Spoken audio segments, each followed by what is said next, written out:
Gusto presentar al grupo número 8 de exposiciones del curso de Juris Romani, Derecho Romano y Español, de la Facultad de Ciencias Jurídicas y Sociales de la Universidad Mariano Gálvez de Guatemala. Tenemos a bien presentar a 6 grandes jurisconsultos del Imperio Romano. Empezaremos con Publio Cornelio Tácito. Este ilustre jurisconsulto será expuesto por Lorena Chu. Seguidamente tenemos al jurisconsulto Plinio el Joven, quien será expuesto por Asdrúbal Guillermo. Seguidamente tenemos a Lucio Aneo Floro, el cual será expuesto por mi persona, Dafne Castro. Seguidamente el jurisconsulto Triboniano, quien lo expondrá Gloria Chen. Seguidamente el jurisconsulto Gallo, quien será expuesto por la compañera Estrella Cruz. Y por último tenemos al jurisconsulto Ulpiano, el cual será expuesto por la compañera Chesley Calle. Empecemos.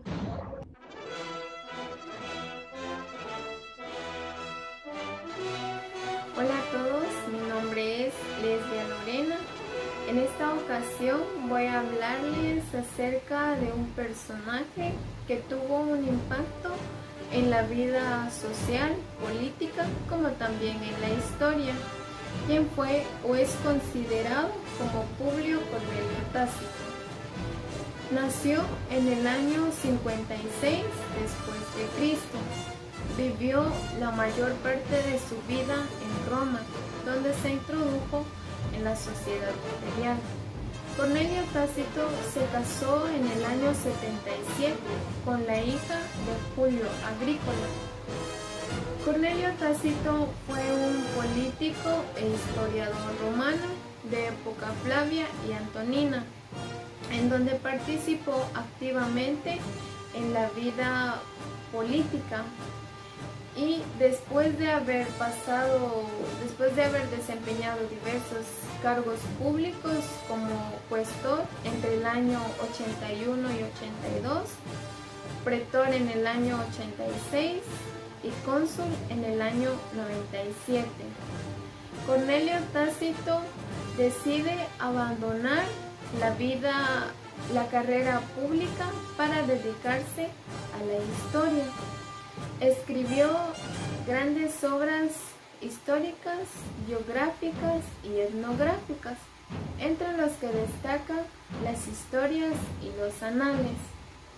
Cornelio Tácito ha sido considerado como el mejor historiador que haya producido el mundo romano.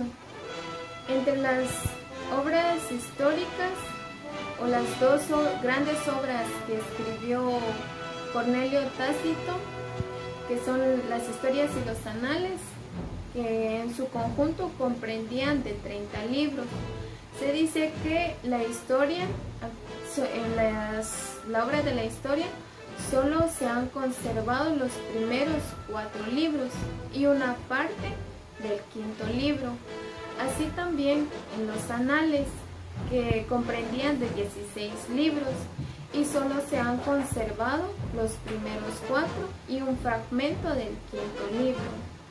La historia dio inicio el 1 de enero del año 69 con Galba en el poder y llega hasta la muerte de Domiciano en el año 96, y también en donde narra la historia de Roma, todo lo que ellos vivieron, los problemas, las guerras civiles y todo lo que se vivía en Roma, lo escribió Tácito.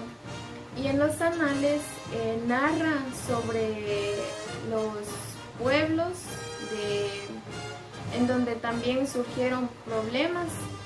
Y estas dos obras son muy breves pero muy importantes, ya que Cornelio Tácito hizo una comparación entre estas dos obras, las historias y los anales, acerca de Tiberio y Domiciano.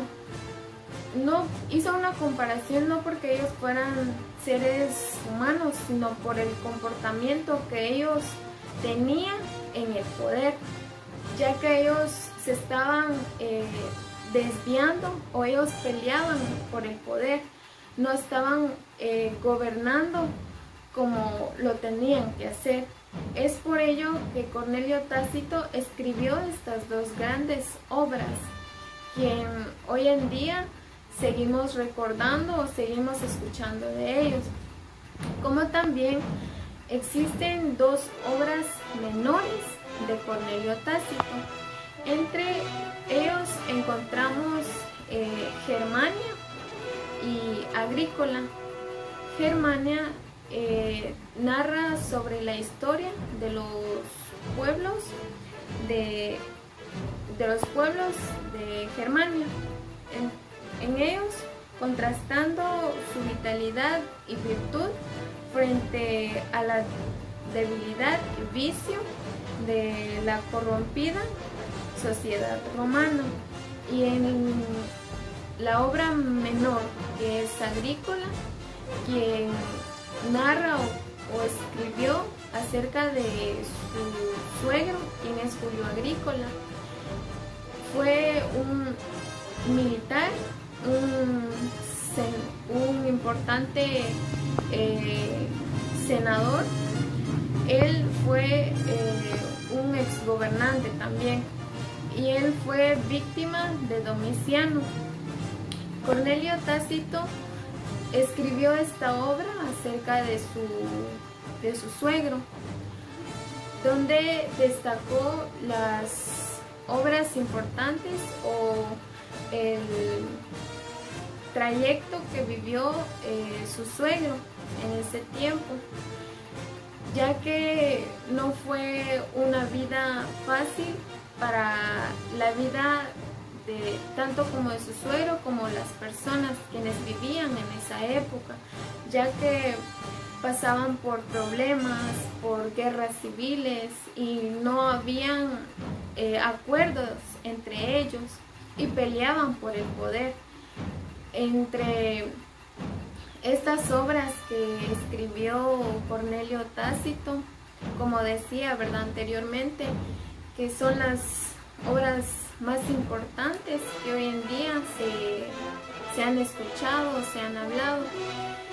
Y Cornelio Tácito, como vio que tuvo un resultado positivo acerca de estas dos obras, de las obras mayores y menores, él quiso escribir, o tuvo en su mano, las obras de Augusto. Pero lastimosamente, cuando él quiso como publicar, por decirlo así, el libro o las obras, él falleció, así que ya no pudo publicar esta obra de Augusto, porque él iba a hablar sobre el gobierno que él tenía en esa época. Pero como decía, ¿verdad?, él ya no pudo publicar esa obra, ya que falleció. Esta ha sido la pequeña historia de Publio Cornelio Tácito.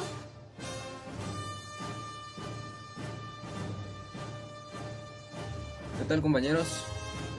Yo les voy a hablar sobre el consultor romano Cayo Plinio Cecilio II, más conocido como Plinio el Joven. Este fue un escritor y autor latino de una variada colección de epístolas de un alto interés literario. Era sobrino de Plinio el Viejo, quien en la antigüedad fue considerado uno de los más grandes naturalistas. Plinio, a temprana edad, perdió a sus padres, quedando bajo la tutela del influyente general y consular Lucio Verginio Rufo. Posteriormente fue adoptado por su tío Plinio el Viejo, quien lo mandó a estudiar a Roma con profesores como Quintalino y Nicetes Sacerdos. Comenzó la carrera de la abogacia a los 19 años, en el cual su reputación creció repentinamente por ser un hombre honesto y moderado. Fue ascendido por el Corpus Honorum, el conjunto ordenado de cargos administrativos civiles del Imperio Romano. Fue Flamen Divi Augusti, sacerdote al culto del emperador en el 81, luego Decemvir Splitibus Iucandis, o juez sobre casos de ciudadanía romana en el Vigintivirato, tribuno militar en Siria, donde conoció a los filósofos Artemidoro y Éufrates, Sevir Equitum Romanodus, cabeza de alguna de las divisiones antiguas de los caballeros romanos en el 84, y Questor Imperatoris, Questor Urbanus entre el 89 y el 90, fue tribuno de la plebe en el 91, pretor en el 93, prefecto de las finanzas del ejército del templo de Saturno, fue cónsul suffectus en el año 5, entró al colegio de Augeres por elección, fue supervisor del río Tíber y finalmente gobernador de la provincia Bitnia, donde se supone que murió probablemente en el año 102. Se puede decir que la carrera de Plinio es un resumen de los cargos más importantes en Roma, y en efecto Plinio contribuyó a la organización del Imperio Romano en todos sus campos. De sus numerosas cartas, la Epistulae, donde se deduce su carácter moderado. En una de ellas se dirigía al emperador Trajano y le explicó el procedimiento que seguía para encargarse de las personas a quienes acusaba de profesar cristianismo, un procedimiento que el emperador aprobó. A los que negaban de ser cristianos, cuando, como dijo Plinio, se les decía que tenían que ofrecer una invocación con incienso y vino a Septimagia, la de emperador Trajano, y además maldecidos a Cristos. Se ejecutaba a los que eran cristianos, trataba al cristianismo como una superstición incómoda. Se sorprendía de la gran cantidad de denuncias anónimas que recibía en este campo. Trajano, el emperador, lo apoyó por su actitud, pero le ordenó que no diera curso a las denuncias. Sus cartas son un testimonio de la administración ordinaria del siglo I. Su estilo es muy diferente, usaba el de los panegíricos, afirmando algunos críticos que Plinio es el inventor de un nuevo género literario, la carta escrita para ser publicada. En sus primeras cartas de juventud describe la erupción del monte Vesubio y la muerte de su tío y mentor Plinio el Viejo, a causa de dicha erupción en el año 79. En su honor a estas erupciones se les conoce como plinianos. Estas cartas estaban dirigidas a su amigo Trásico, quien fue uno de los grandes historiadores romanos, para darle una visión cercana y certera sobre la muerte de su tío. Otras cartas famosas escritas a Septicio Claro eran poemas que se referían a la erupción del Vesubio. Respecto a su faceta de escritor, la cual empezó a los 14 años con una tragedia en griego, Plinio destacó en la poesía, aunque la mayor parte de sus escritos se haya perdido a pesar del cuidado que él tenía por ellos. Era también conocido por sus grandes dotes de orador, considerándose a sí mismo como seguidor de Cicerón, aunque su prosa era menos directa y grandilocuente a la de este último. Participó en muchos juicios, pero el único discurso que queda de él es el panegírico de Trajano, una obra aduladora y enfática de la figura de Trajano. Sigue siendo un instrumento valioso para el estudio de los campos de la justicia, castrenses y comercios. Plinio lo definía como el gobernante perfecto y fue un discurso escrito en forma de agradecimiento al emperador. Las epístolas de Plinio el Joven dan en cuenta el tono mundano de la lujosa vida que llevaban en sus casas campestres los representantes de una clase rica en arte, literatura y filosofía en pleno auge del Imperio Romano. Se tratan de 247 cartas que hablan sobre diversos temas de orden político, social y literario, unas veces referidas a un evento histórico contemporáneo, otras a una discusión desde el punto de vista de un problema moral. Aunque Plinio pretendía dar la impresión de ser ocasional en sus cartas, realmente el epistolario estaba estructurado artísticamente. Su cuidada elaboración literaria y la limitación de cada una de sus cartas para un solo tema hacían pensar que fueron escritas como una composición literaria. Le daré lectura a una de las cartas de Plinio Joven. Esta dirigida a su amigo Cornelio Tácito, donde describe la erupción, el Vesubio y la muerte y acción de su tío Plinio el Viejo. Epistulae 6. El 24 de agosto, alrededor de la 1 de la tarde, mi madre le llamó la atención a Plinio el Viejo sobre una nube que tenía un tamaño y una forma muy inusuales. Acaba de tomar el sol y tras haberse bañado en agua fría y haber tomado una comida ligera, se había retirado a su estudio a leer. Ante la noticia se levantó inmediatamente y salió fuera. Al ver la nube se dirigió a un montículo desde donde podría tener una mejor visión. Un fenómeno tan poco común. Una nube procedente de qué montaña no estaba claro desde aquel lugar, aunque luego se dijo que venía del monte Vesubio. Estaba ascendiendo. De su aspecto no puedo darte una descripción más exacta, que se parecía a un pino que se iba cortando con la altura en la forma de un tronco muy alto, extendiéndose a través en la copa a modo de ramas. Estaría ocasionada, me imagino, bien por alguna corriente repentina de viento que la impulsaba hacia arriba, pero cuya fuerza decreciera con la altura, o bien porque la propia nube se presionaba a sí misma, debido a su propio peso expandiéndose del modo que te he descrito. Crecía ora clara y brillante, ora oscura y moteada, según estuviera más o menos impregnada de tierra y ceniza. Este fenómeno le pareció extraordinario a un hombre de la educación y cultura de mi tío, por lo que decidió acercarse más para poder examinarlo mejor. Plinio el Joven, sexto libro de correspondencia, carta 16 dirigida a Tácito. Bueno, compañeros, muchas gracias por su atención. Esto ha sido todo sobre el jurisconsulto romano Plinio el Joven.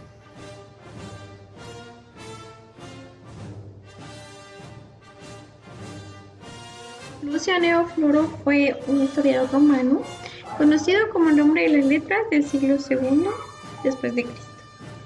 Floro nace en África, pero hay ciertas dudas con respecto a sus datos biológicos exactos.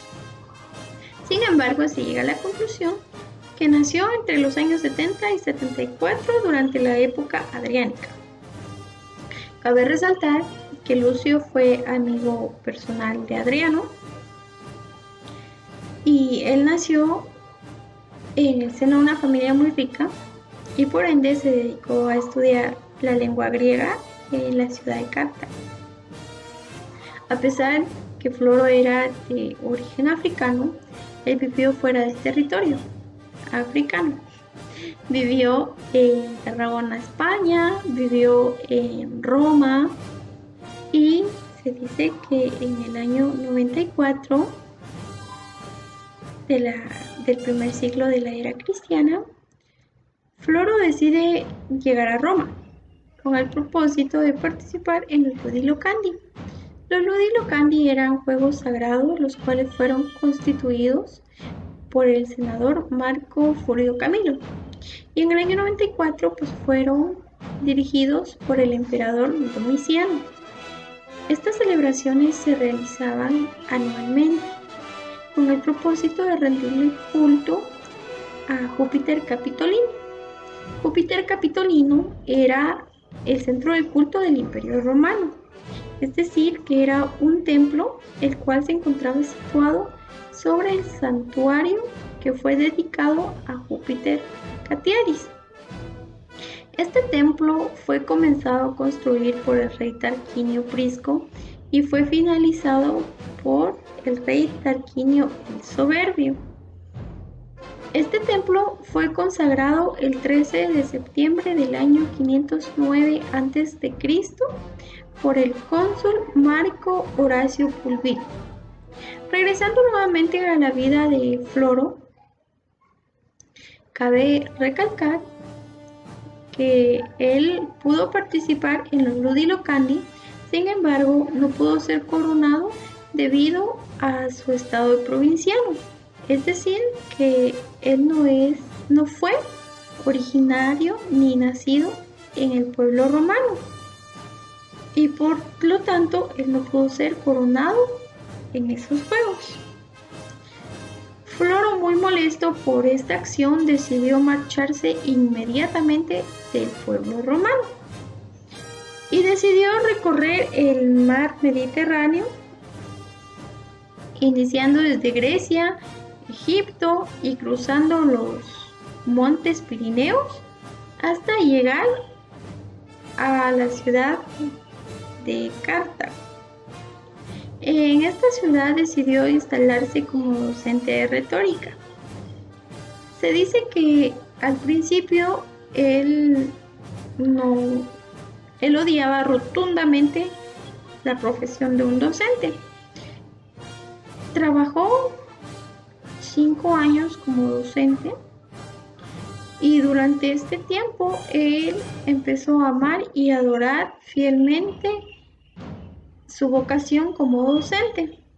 Durante los años 122 y 123, Floro decidió regresar al pueblo romano con el fin de tener su propia escuela de retórica. Estando Floro ya en Roma, Adriano no le pareció y no muy contento con el propósito de Floro, decidió tener un duelo poético entre Floro y Adriano. Cabe mencionar que para ese entonces Floro aún no era conocido en el pueblo romano, debido a que aún él no había escrito su gran obra. Entonces no se sabe con exactitud qué fue lo que pasó. No se sabe si Floro pudo instalar su escuela de retórica en el Imperio Romano o no. La principal obra de este ilustre historiador fue el Epítome, conocido también como las Gestas Romanas. Este epítome es una de las dos grandes fuentes de la historia del pueblo romano.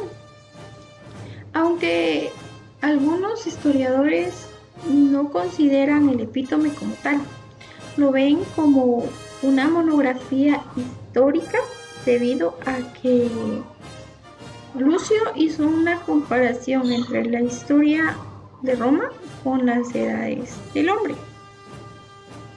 Vamos a empezar con la primera etapa, la cual es la infancia, la segunda etapa es la adolescencia, la tercera etapa es la juventud y por último la decadencia. Veamos la primera etapa, la cual es la infancia. La infancia comprende alrededor de 250 años y durante este tiempo el pueblo romano se encontraba bajo el poder de la monarquía, es decir, que los reyes eran quienes gobernaban al pueblo romano. Se dice que durante este tiempo se desataron luchas armadas contra los pueblos comarcanos, debido a que se desató el feudalismo. La segunda etapa del Imperio Romano es considerada como la adolescencia. Este lapso de tiempo abarca alrededor de 200 años aproximadamente. Durante esta edad, el Imperio Romano desplegó su total vigor y agitó grandes impulsos llenos de valor a todas las pruebas a los que fueron sometidos. Es decir, a las guerras civiles, a las luchas armadas y todos los problemas todas las conquistas, que tuvo el Imperio Romano, ¿verdad? Aunque el pueblo conservaba cierta dureza pastoril y era considerado el pueblo romano como un pueblo indomable. Asimismo, el pueblo romano traspasó los límites del bien y la justicia con el Senado, llegando a tal punto de amenazar y de condejar a la patria la ruina y soledad total. La tercera edad es la juventud del Imperio Romano. Se considera como tal debido a que en ese lapso de tiempo el Imperio Romano logró tener una madurez radical, la cual marcó un antes y un después dentro de la historia del pueblo romano. Y se dice que durante ese tiempo el pueblo romano se vio obligado a salir de la Gran Italia, ya que tenían como deber conquistar más allá de la Gran Italia, y traspasaron los mares llevando consigo grandes conquistas y dejando su total poderío por todo el orbe. Este periodo de tiempo se comprenden 100 años llenos de virtud y justicia, donde los crímenes e infamias dejaron de reinar dentro del Imperio Romano, y a esta edad se le conoce como la Edad de Oro. El Imperio Romano logró conquistar las poderosas provincias como las Galias, Tracia, Cilicia, Capadocia, Armenia y Bretaña. Sin embargo, se desataron las luchas contra los propios aliados del Imperio Romano, contra los esclavos, contra los gladiadores y contra la división suscitada dentro del mismo Senado. En este tiempo, Roma obtuvo una excesiva prosperidad, pero que también engendró guerras civiles. Y por último llegamos a la última etapa, la cual es la decadencia del gran Imperio Romano. Como todos sabemos, el pueblo romano llegó a ser un imperio totalmente enorme, lleno de poder, y se dice que empezó la lenta decadencia del Imperio Romano debido a diferentes causas. En el siglo III se desató la peste de Cipriano, y a partir del año 395 Roma se condujo a un rápido deterioro. La decadencia de Roma sigue siendo considerada como uno de los más grandes enigmas, porque de ser un imperio enorme pasó a ser derrotado por los bárbaros. Y ahí finaliza la comparación que Lucio, le hizo a Roma con las edades de un hombre. Lucio falleció en el año 130 después de Cristo, y se desconocen las causas de su muerte.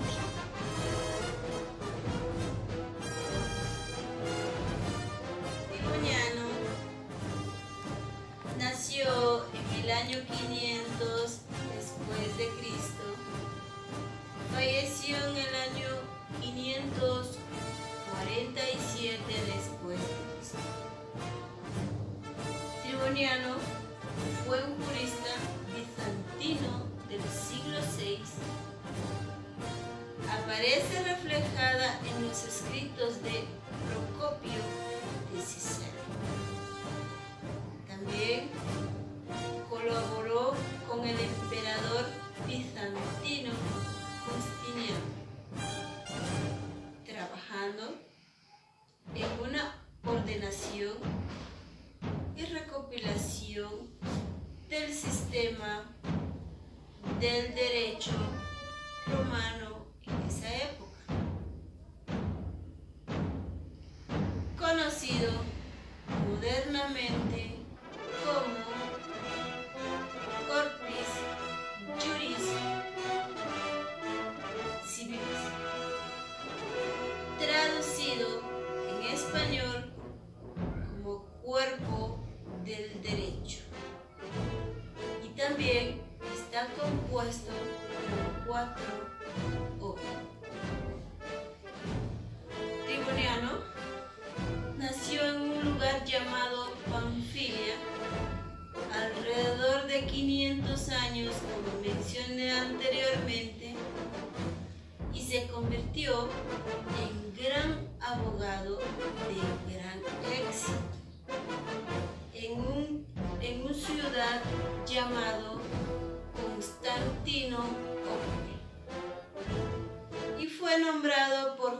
Justiniano en el año 528 como uno de los encargados de preparar el nuevo código del imperio.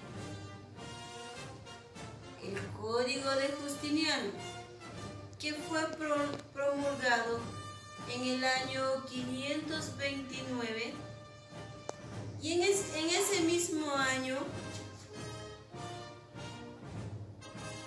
también fue nombrado como Caestor Sacri Paletti y editor jefe de los comentarios del código,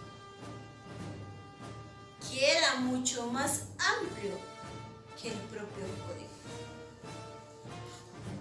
que contenía una recopilación de juristas romanos clásicos en 50 libros,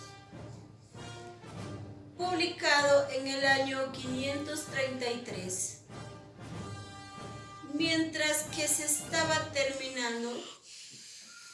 Los participantes en la vuelta del Nica en el año 532 pidieron que fuera retirado de sus funciones ministeriales debido al descontento de parte de la población de su gestión, siendo en esa época destituido por Justiniano temporalmente, hasta que la vuelta fue aplastada. Aún así, Triboniano continuó trabajando, colaborando en las codificaciones para el emperador. En el año 533 fue promulgado las instituciones, una manual para estudiantes de derecho, y en el año siguiente la nueva versión del código justinianeo. Posteriormente, Justiniano dictó una serie de las nuevas leyes para reflejar las necesidades contemporáneas, llamadas las Novae. También fue Magister Officiorum del año 533 a enero de 535. En ese mismo momento, él recuperó el cargo de queastor hasta su muerte. Según la historia, él falleció entre mayo y diciembre en el 547 por una enfermedad de apeste. El historiador Procopio elogia en diversas tratadas la educación, la capacidad de Triboniano, pero también criticaba su avaricia, su venalidad y el servidismo que mostraba hacia el emperador jurisconsulto y erudito romano. Dirigió la redacción y las instituciones y el digesto, el código y las novelas. Triboniano tiene de la compilar, del sistematizar las opiniones emitidas por los juristas romanos, que contaba con el llamado iuris respondere o iuris respondi, que era la atribución imperial concedida a determinado jurista de emitir opiniones calificadas sobre casos jurídicos con carácter vinculatoria para magistrados y jueces. También conocido como tribunalismo, el resultado de las interpolaciones a textos legales de la etapa clásica del derecho romano y fueron realizadas por el propio Triboniano y algunos de sus discípulos. Junto con la escuela de Atenas y bajo las virtudes, encontramos la escena en la que se celebra el derecho natural, recogiendo el momento de Triboniano, la entrega de pandectas a Justiniano. Los especialistas consideraron que se trataba de una obra. Ayudantes de Rafael y los que se refieren a la ejecución, siendo al diseño de Zanfio, se especuló en el nombre de Solón como creador del fresco, y en los largos años ha sufrido irreparables daños que impiden su precisa contemplación, y su compañero Gregorio IX recibe las decretales. Triboniano sería uno de los emperadores más estrechos colaboradores de Justiniano. Llegó a ser cuestor, consejero imperial y ministro de justicia. Buena parte del código de Justiniano que se le debe pasando a la historia como uno de los juristas más grandes de todos los tiempos.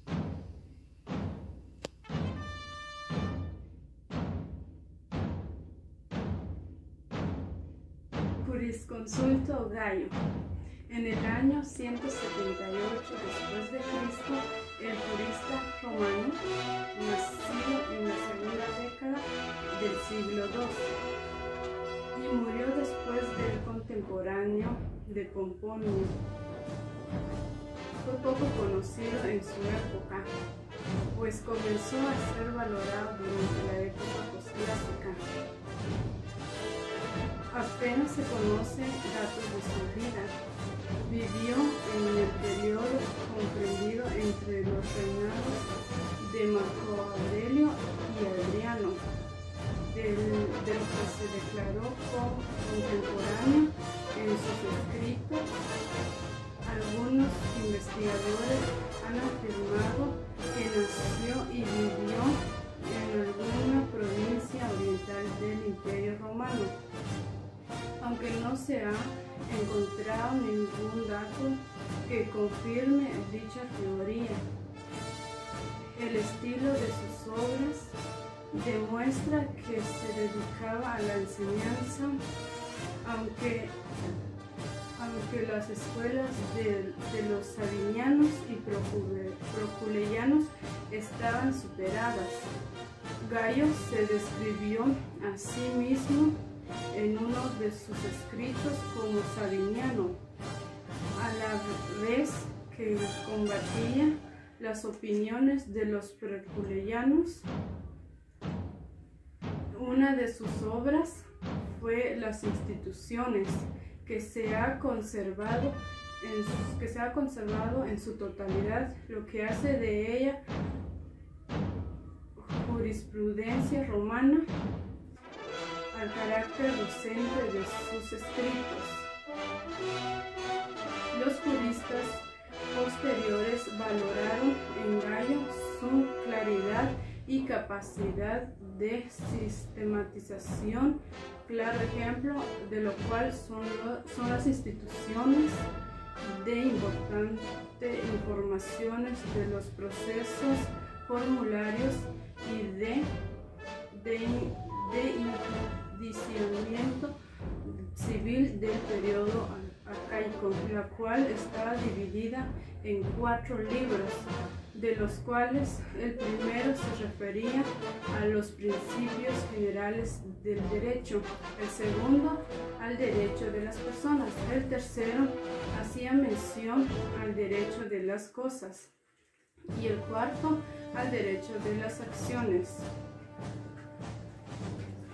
Esta división se alejaba de la seguida por el resto de los juristas durante la época de los severos, aunque fue la que tomaron las obras de las épocas cotidianas y medieval. Otros escritos de Gallo que fueron destacados son los libri.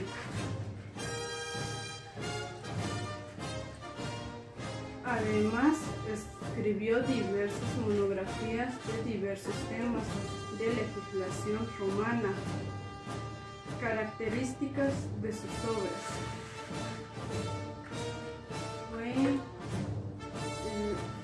Fue por su estilo muy elemental.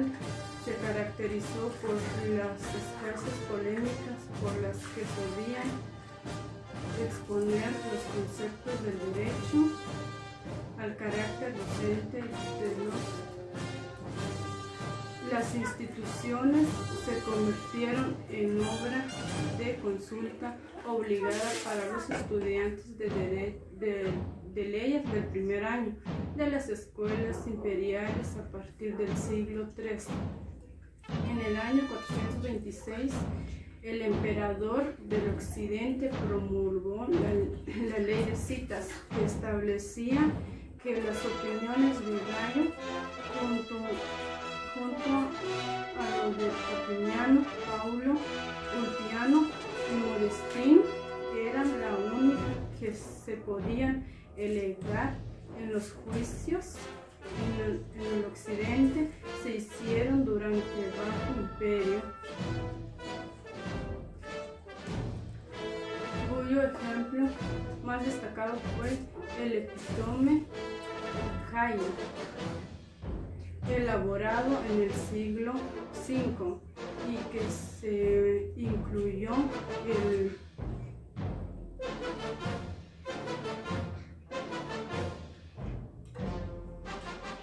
documento que fue descubierto en el año 1816 y la famosa ley de citas en el año 426, promulgada durante el reinado de Teodosio II y de Valentiniano III. Regulaba que los juristas ante los tribunales podían citar las obras de estos 5 maestros como referencia de autoridad: Papiniano, Gallo, Ulpiano, Paulo y Modestino. Ellos eran los jurados de difuntos y su opinión era el resultado. Si las opiniones de estos juristas fueran coincidentes, estos obligaban al juez quien debía decidir la cuestión conforme a ellas.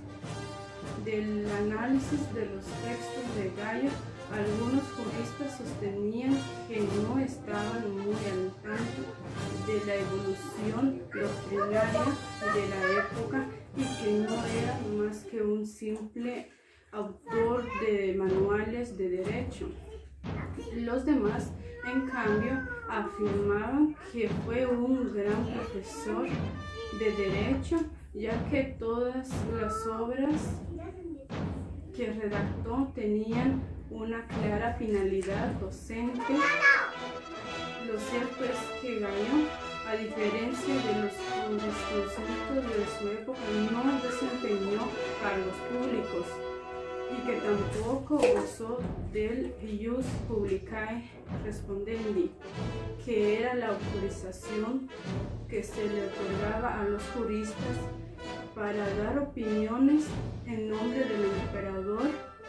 Pese a ello, sus institutas alcanzaron gran difusión durante el Imperio Romano, siendo utilizadas hasta la época de Justiniano.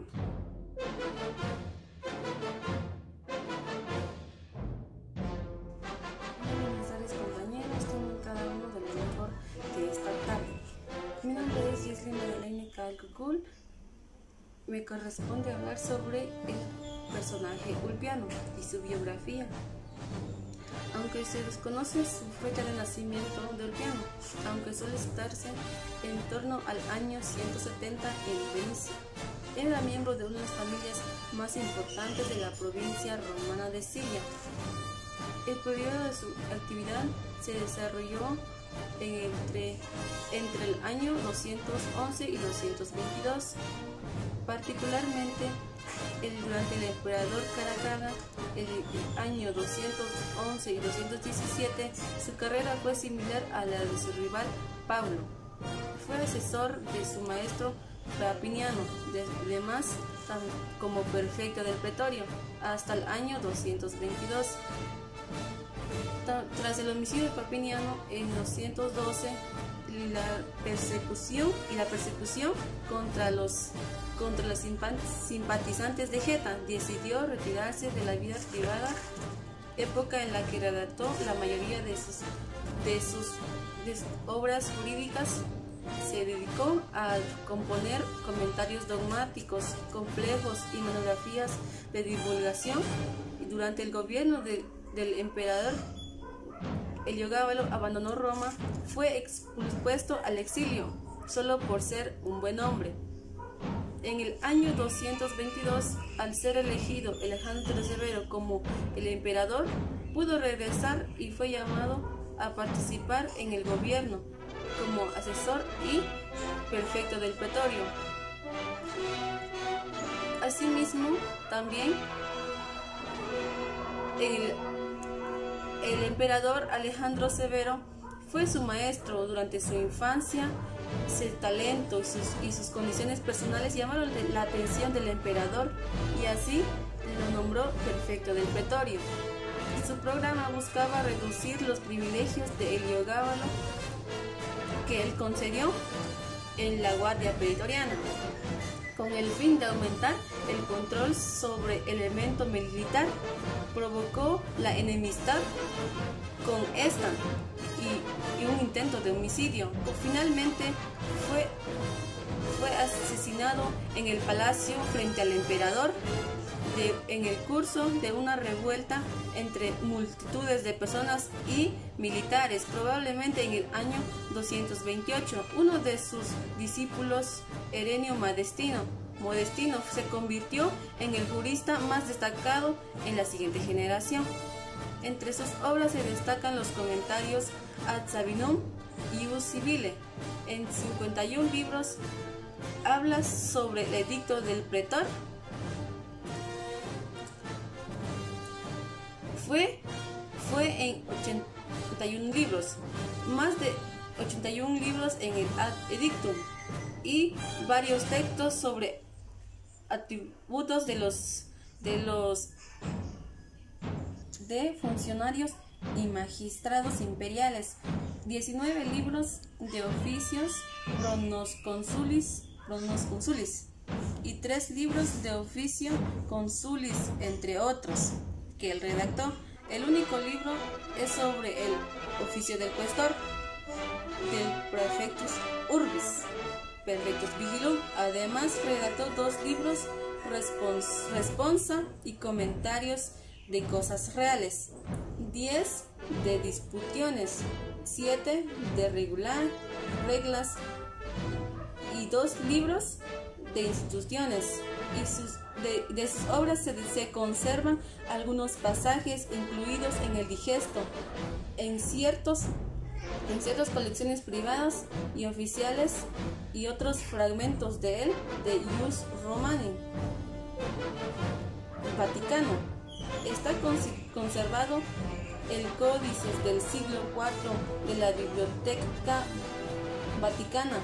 Fue descubierto en el 1920 en Cardenal Angelo May, un papiro de la Biblioteca de Viena, descubierto por Eicher en el año 1835, con fragmentos del primer libro de las instituciones y un pergamino de Estrasburgo con pasajes de disputaciones, y sus obras fueron poco original, pero muy profundas al sentido de plasmar sus obras y su pensamiento y su forma de analizar en cada libro. En la época contemporánea y en las siguientes generaciones fue conocido como el jurista más destacado y con mayor éxito.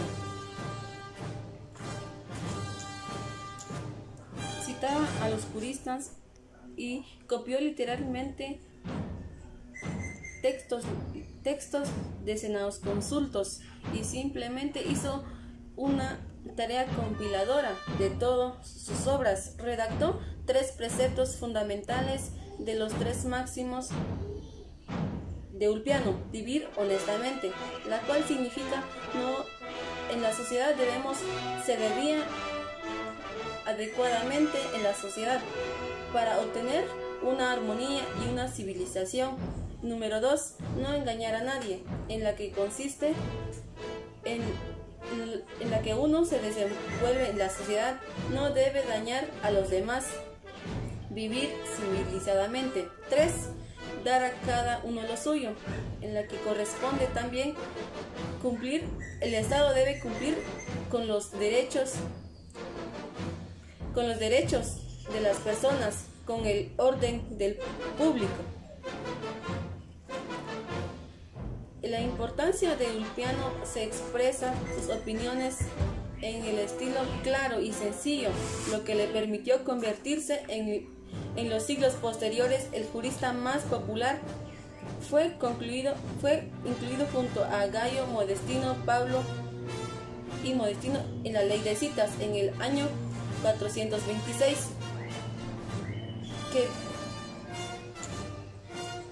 que regulaba la recitatio de las obras de los juristas entre los tribunales, es decir, que los juristas podían ser invocados en los criterios para la decisión del juez. En el año 321, Constantino prohibió que usaran fragmentos de Ulpiano para hacer alegaciones en los juicios, ya que se consideraba que se contextualizaba el pensamiento del autor. Un siglo después, Valentino realizó una ley de citaciones en la que, año 426, en donde se levantó la prohibición que había hecho el emperador anterior.